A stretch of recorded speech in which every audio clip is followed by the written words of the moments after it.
Assalamualaikum warahmatullahi wabarakatuh. Salam matematika. Halo adik-adik, bagaimana kabarnya? Semoga kalian senantiasa sehat selalu dan tetap semangat dalam belajar. Nah, ketika di rumah saja, jangan lupa untuk senantiasa menjaga kesehatan dengan cara senantiasa mencuci tangan, lalu tidak keluar rumah ketika tidak ada kepentingan, selalu memakai masker, dan senantiasa social distancing.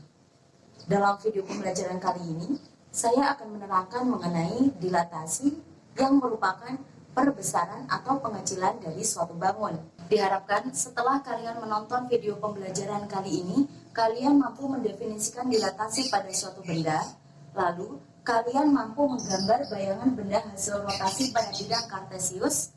Yang ketiga, kalian mampu menentukan suatu dilatasi itu termasuk perbesaran atau pengecilan. Dan yang terakhir, kalian mampu menentukan faktor skala untuk suatu dilatasi yang diberikan. Agar kalian semakin paham terkait materi dilatasi, simak video berikut ini ya.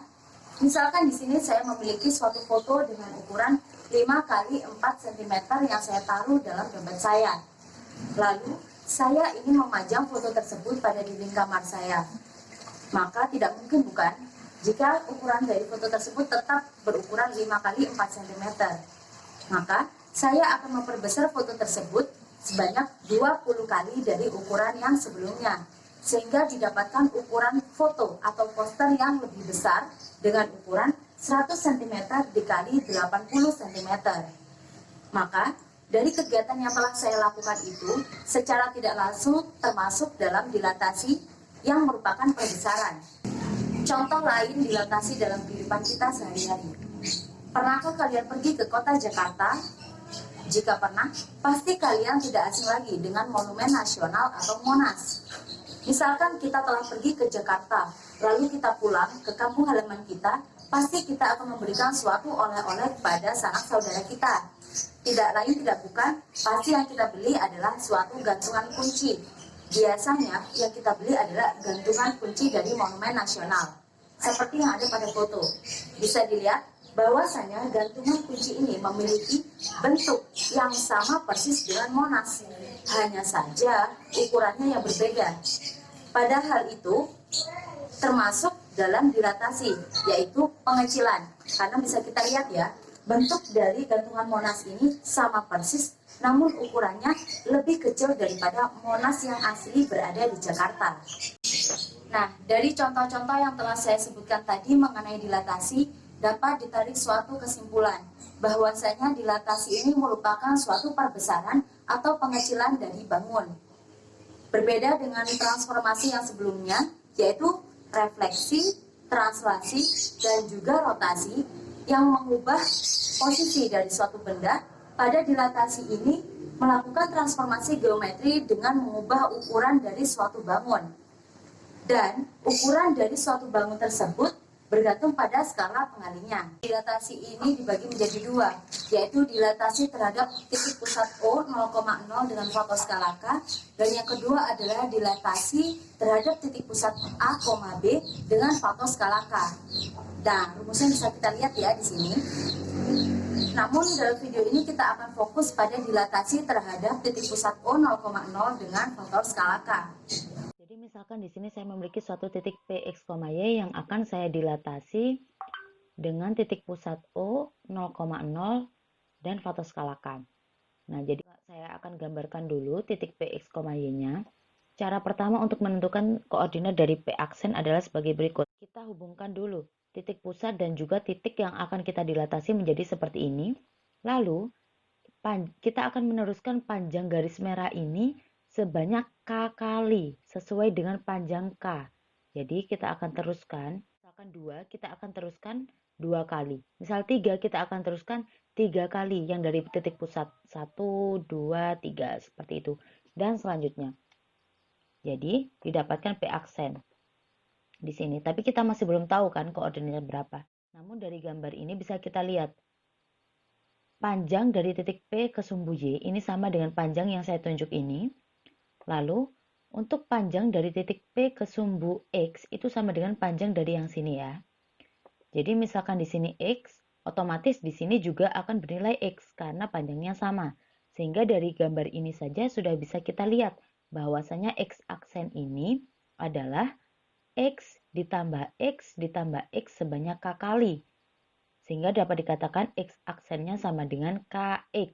Seperti itu ya. Untuk Y aksennya juga sama, yaitu karena di sini Y, karena ini panjangnya sama, otomatis juga di situ adalah Y sehingga didapatkan Y tambah Y tambah Y sebanyak K kali. Sehingga didapatkan Y aksennya itu adalah KY. Sehingga koordinat dari P aksen adalah KX, KY. Ya, dituliskan menjadi seperti ini. Kalau Bu Titik mungkin masih belum tahu ya perubahannya itu seperti apa. Jadi di sini saya juga akan menjelaskan mengenai segitiga yang akan saya dilatasi. Untuk caranya sama, kita hubungkan titik-titik yang ada pada segitiga atau bangun datar atau suatu bangun yang akan kita dilatasi. Jadi di sini terdapat garis yang menghubungkan O dengan A, adalah garis OA. Lalu kita teruskan garis ini sebanyak K kali. Jadi misalkan di sini K-nya 3, kita teruskan menjadi seperti ini.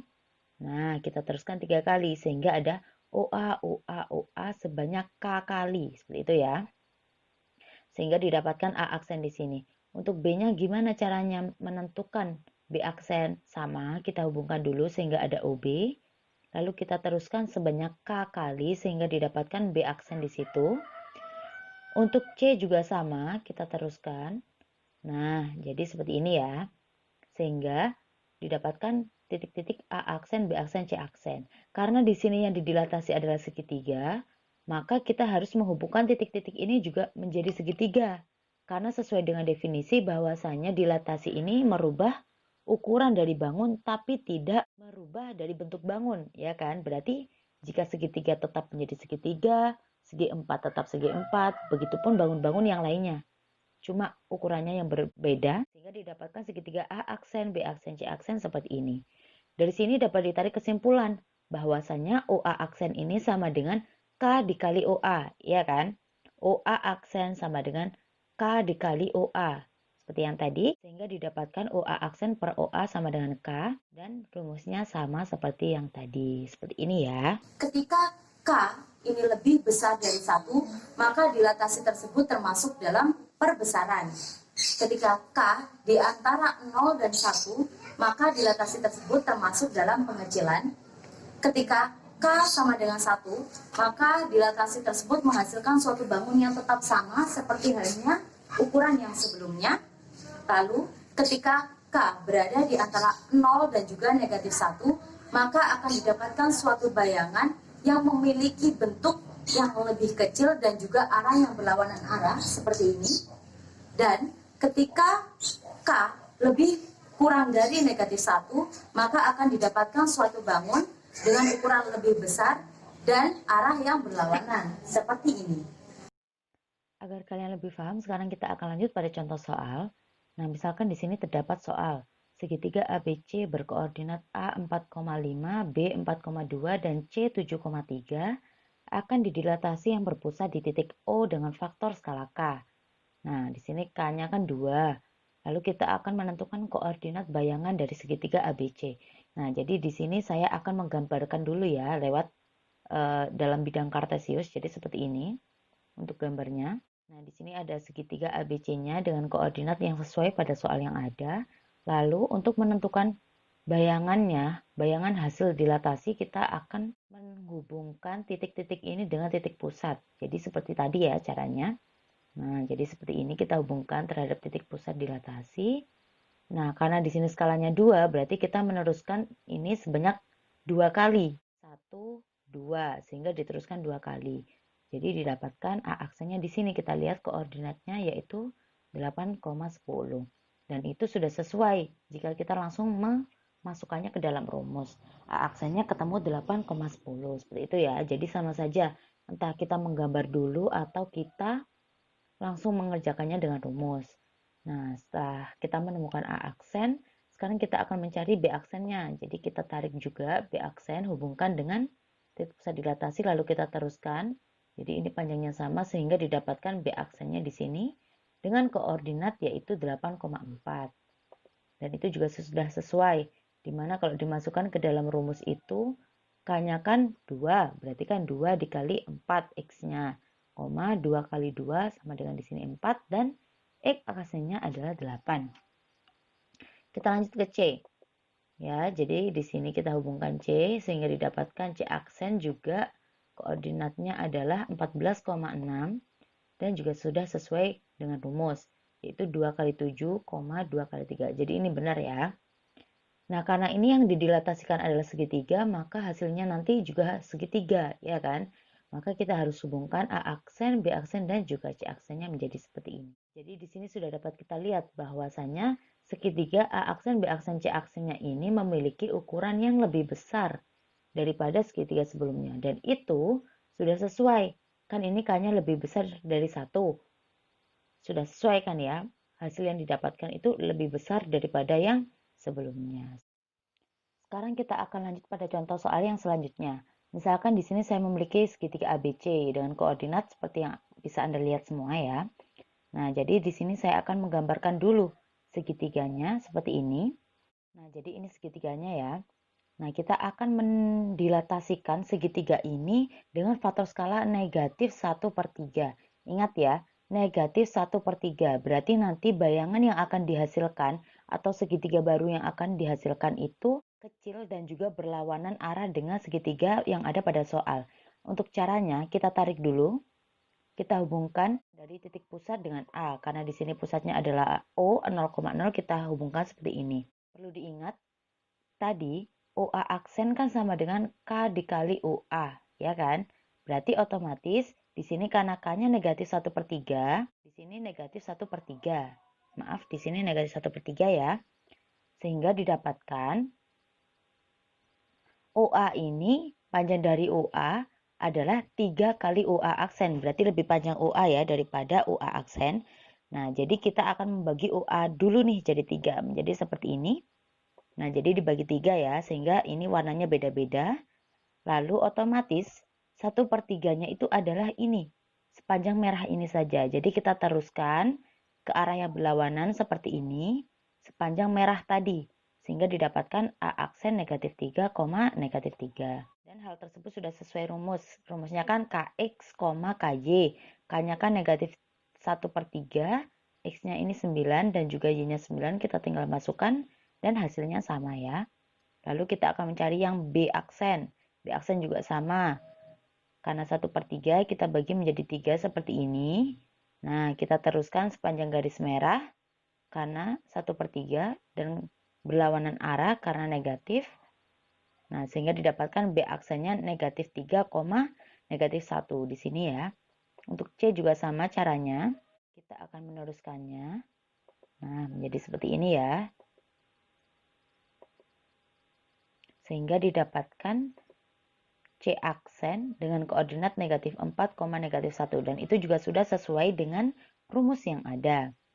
Sehingga didapatkan segitiga A aksen, B aksen, C aksen sebagai berikut.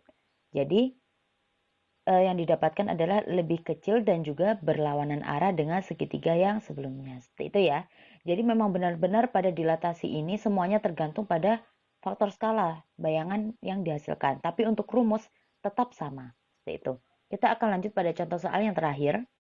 Jadi misalkan di sini ya, sudah didapatkan nih koordinat dari trapesium ABC dan juga koordinat dari trapesium hasil dilatasinya. Jadi ini yang hasil dilatasi ya.